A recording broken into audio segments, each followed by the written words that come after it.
పిల్లలు ఫీజులు కట్టుకోలేని పరిస్థితిలో పిల్లలు ఈరోజు కాలేజీల్లోకి సర్టిఫికెట్ల కోసం కాలేజ్ యాజమాన్యాలు పిల్లల మీద ఒత్తిడి తీసుకొస్తా ఉన్న కార్యక్రమం జరుగుతూ ఉంది.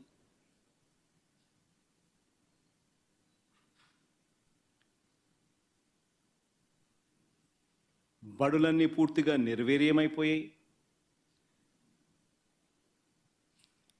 గోరుముద్ద గాలికి ఎగిరిపోయింది.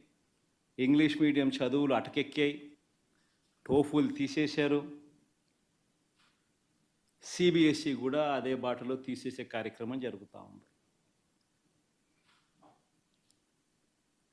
వైద్య రంగం తీసుకున్న అదే పరిస్థితి. ఆరోగ్యశ్రీ బిల్స్ దాదాపుగా 2,000 కోట్ల రూపాయల పైచిలుకు పెండింగ్. మామూలుగా జనవరిలో బిల్స్, ఫిబ్రవరిలో